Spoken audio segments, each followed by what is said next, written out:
John Gaines, like I said, and this is for the measurement and evaluation class 620, Jacksonville State.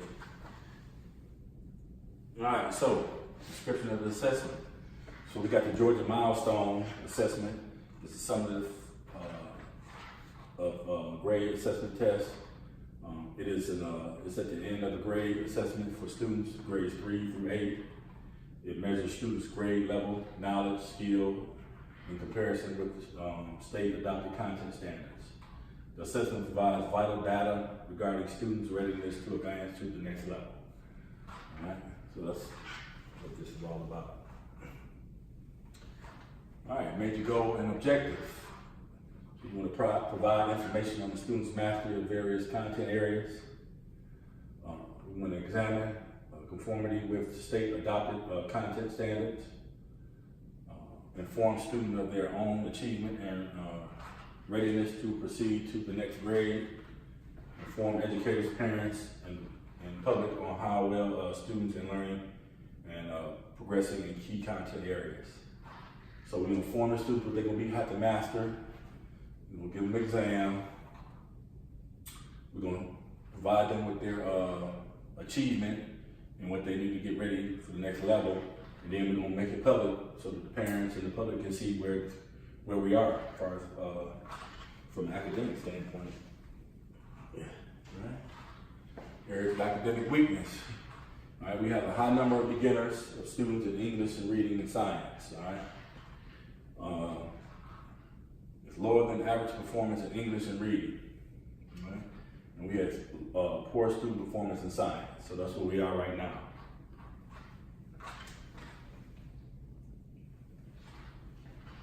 Here's our areas of strength. We have a high proficiency in mathematics and social studies. So we're doing pretty good in math and social studies right now. The majority of the students have attained the requisite grade levels, skills, and knowledge. All right.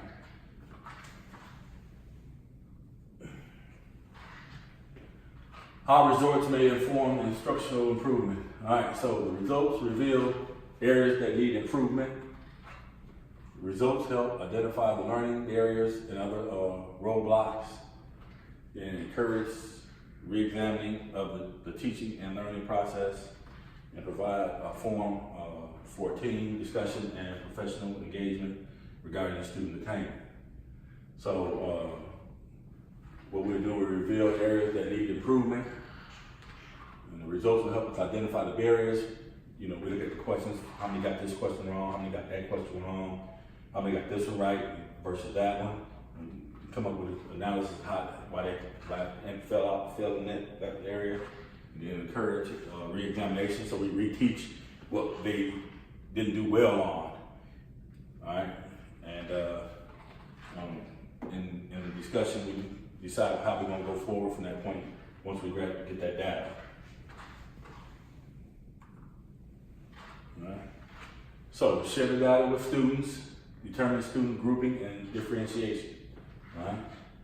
Then we want to engage the students and teachers to find out what caused poor performance and make necessary modifications. Right? Re-examine the curriculum and make necessary readjustments to foster better performance. Then you evaluate the instructional practices and the classroom environment to inform better practices. Then you provide additional support and resources of the areas of academic weakness. So like I said in the previous slide, once you get that information, you try to differentiate so that they can better understand it. You know, we got different types of learners. We get the students involved and engaged in it. All right. Then after they take the exam, we get the data, we decide where we need to make some changes or modifications to help them reteach that and then re-examine it. Then we evaluate that, the classroom environment, what's going on in the classroom. Are we spending enough time to foster and give them the information they need so they can be successful, and then provide additional support if we need to once we find out where the weaknesses are. Okay, the next steps. Clearly communicate the assessment results to all relevant stakeholders, so all the teachers and assistant principals, counselors and coaches in the school, get the information, give them the results, and let them know what's going on. seek input from various stakeholders on how to adjust and improve the existing programs based on the assessment results.